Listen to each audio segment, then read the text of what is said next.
நான்காவது செய்தியாக, இந்தியாவில் பெரிதளவு தாக்குதல் நடத்த முடியாத பட்சத்தில் லோன் வுல்ஃப் தாக்குதல் மூலம் பயங்கரவாத செயலில் ஐஎஸ்ஐயில் ஈடுபடுவதாக ஐநா பாதுகாப்பு அமைப்பிட்டிருந்து தகவல் ஒன்று வெளியே வந்திருக்கு சார். இந்த செய்தி எப்படி பார்க்குறீங்க?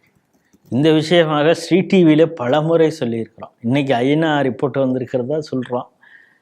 இதே ஐநா பாதுகாப்பு கவுன்சிலேருந்து, இந்த கமிட்டிலேருந்து ஒரு ரிப்போர்ட் வந்தது. என்னென்னா, குறிப்பாக இந்தியாவிலேயே சவுத் இந்தியாவில் கர்நாடகா, தமிழ்நாடு, கேரளா, இங்கே மிகப்பெரிய அளவில் ஐஎஸ் ரெக்ரூட்மெண்ட் நடந்திருக்கு. இந்த அவங்க சொல்கிறது ISIL, Islamic state Iraq and லெவன்ட் அப்படிங்கிறத அதை வைத்து அந்த ரிப்போர்ட்டை கொடுத்துருக்காங்க. என்னென்னா, இப்போ இந்தியாவில் மோடி தலைமையிலான அரசு இருக்குது. இப்போ முன்பு காங்கிரஸ் அரசாங்கத்தில் நடந்தது இல்லையா, மும்பை டெரர் அட்டாக். அதாவது ஒரு 20 பேர் உள்ளே அங்கங்கே சுட்டு இது பண்ணுறது. இது போன்ற ஒரு குழுவாக செயல்பட்டு பெரிய அளவில் பயங்கரவாத செயலில் ஈடுபட முடியல. காரணம், இங்கே பெரிய அளவில் கண்காணிப்பு இருக்குது. அப்படிங்கிற பட்சத்தில் லோன் வுல்ஃப் அட்டாக், அதாவது அவங்களுடைய பயங்கரவாதிகள் மோடஸ் ஒப்பராண்டியை மாற்றுறாங்க. ஒரு குழுவாக செயல்பட்டு பயங்கரவாத செயலில் ஈடுபடுவதை விட தனி மனிதனை, அவன் ஒரு பயங்கரவாதி, அதுக்கு அவனே ஈடுபடுவான், போட்டு ஒரு பெரிய நாச நஷ்டத்தை ஏற்படுத்துவான், உயிர் சேதத்தை ஏற்படுத்துவான், பொருள் சேதத்தை ஏற்படுத்துவான். உங்களுக்கு எளிதாக புரியும்னா, கோயம்புத்தூர் அந்த சிலிண்டர் குண்டு வெடிப்பு. அது என்னென்னா, அந்த சிலிண்டரை நிரப்பி அந்த காரை எடுத்துகிட்டு ஒரு பெரிய ஒரு ஷாப்பிங் மாலுக்கு கீழே பக்கத்துலேயே, அதே பக்கத்தில் அந்த கோயில் அது பக்கத்துலேயும் கொண்டாந்து நிறுத்தி மிகப்பெரிய குண்டு வெடிப்பை நிகழ்த்த வேண்டும் அப்படிங்கிறது. காரணம், அவன் IS அந்த பாணியிலேயே தான் அவன் அந்த குண்டு வெடிப்பை நடத்தணும்னு திட்டமிட்டான். ஆனால் தெய்வாதீனமாக அது ஒரு ஆக்சிடெண்ட் மாதிரி ஆகி அவன் வைத்த அந்த சிலிண்டர் குண்டில் வெடித்து சிதறானது. ஆனாலும் அங்கே லோக்கலில் அவனுக்கு யாரெல்லாம் உதவினார்கள் அப்படிங்கிறது NIA விசாரணையில் தான் தெரிய வந்தது. நம்ம ஒரு தனி மனிதனாக அந்த செயலில் ஈடுபட்டால் கூட லோக்கலில் இருக்கக்கூடிய சப்போர்ட் இல்லாமல் இது போன்ற ஒரு மிகப்பெரிய பயங்கரவாத விஷயத்தை திட்டமிட முடியாது அப்படிங்கிறது. இந்த ISIL குறித்து இந்த ஐநா ரிப்போர்ட் வந்ததும் கூட என்ன சொல்கிறாங்கன்னா, இப்போ இந்த இஸ்லாமிக் ஸ்டேட் என்ன பண்ணுதுன்னா, இந்தியாவில் பல ஆட்களை மூளைச்சலவை செய்து வைத்திருக்கிறாங்க. அவர்கள் மூலமாக லோன் வுல்ஃப் அட்டாக் செய்வதற்கான ஏற்பாடுகள் எடுத்திருக்காங்க. இப்போ சமீபத்தில் பார்த்தோம், தொடர்ச்சியாக வட மாநிலங்களில் ட்ரெயின் ஆக்சிடெண்ட்ஸ், டீரெயிலிங் பண்ணுறது, அந்த ட்ராக்கில் சிலிண்டரை வச்சு வெடிக்க வைக்கிறதுக்கான ஏற்பாடு பண்ணுறது, அதுக்கப்புறம் அதோடைய ஃபிஷ் பிளேட்டை எடுத்து விடுறது, தொடர்ச்சியான ஒரு பெரிய லென்த்தில் இருக்கக்கூடிய அந்த தண்டவாளத்தில் ஃபிஷ் பிளேட்டை எடுத்து விட்டு மிகப்பெரிய அளவில் டீரெயிலிங் ஏற்படுத்தி பல ஒரு உயிர் சேதத்தை ஏற்படுத்துறது, சிக்னலிங்கில் திருட்டுத்தனம் பண்ணுறது. காரணம், இது போல் மிகப்பெரிய அளவில் டிரான்ஸ்போர்ட், அதாவது ரயிலில் கிட்டத்தட்ட ஆயிரக்கணக்கான பேர் பிரயாணிப்பாங்க இல்லையா. அப்போ அந்த இடத்துல ஒரு ஆக்சிடெண்ட் நடக்குதுன்னா பெரிய அளவில் உயிர் சேதம் நடக்கும். அப்படி திட்டமிடக்கூடிய வகையில் IS அவங்களுடைய கொரசான் பத்திரிகையில், மேகசினில் எப்படிப்பட்ட தாக்குதலை நடத்த வேண்டும் அப்படிங்கிறத சொல்லியிருக்காங்க.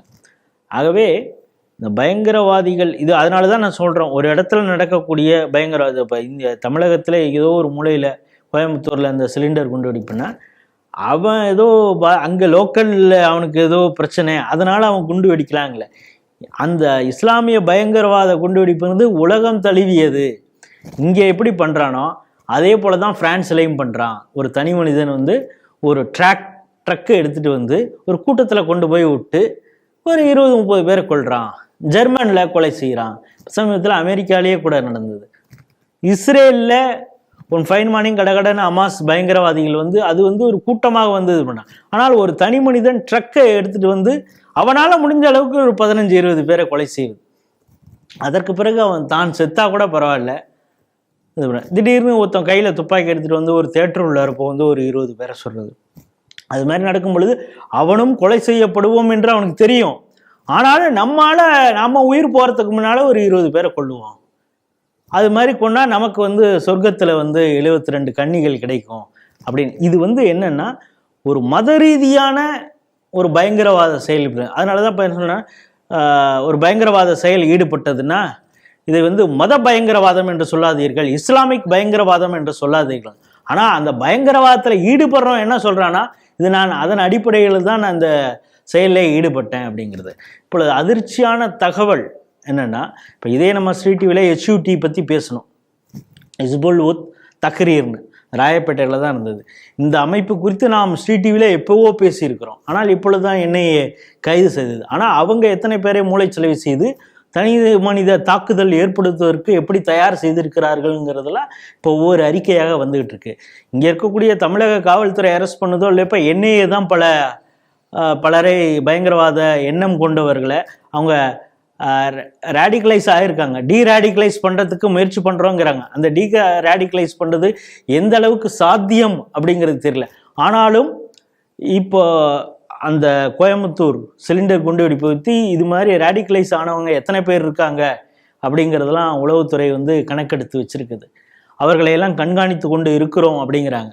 ஆனாலும் அவங்களையெல்லாம் ரேடிகலைஸ் பண்ண முடியுமா அப்படிங்கிறது ஒரு $1 மில்லியன் கொஸ்டின். ஆனாலும் அது செய்யலாங்கிற ஒரு நம்பிக்கை இருக்குது. ஆனால் உலக அளவில் இது வந்து ஒரு ஃபெயிலியர். டீரேடிகலைஸ் பெரிய அளவு மாறி அதிலிருந்து திருந்தி வந்தவர் இல்லை. ஆனால் மாறாக இது போன்ற லோன் வுல்ஃப் அட்டாக்ல இருக்கிறவன், நான் ஜாகிர் நாயக் வீடியோவை பார்த்து தான் பண்ணேன், அந்த வீடியோவை பார்த்துட்டு தான் இந்த பயங்கரவாத செயலில் ஈடுபட்டேன் அப்படின்னு சொல்லிட்டு இருக்கான். இப்பொழுது மிகவும் அதிர்ச்சி தரக்கூடிய ஒரு வீடியோ இப்போ சமீபத்தில் ஒன்று வெளியில் வந்திருக்கு. நம்ம இந்த செய்தியிலே கூட அந்த ஒரு சின்ன பிட்டு கூட போடலாம்.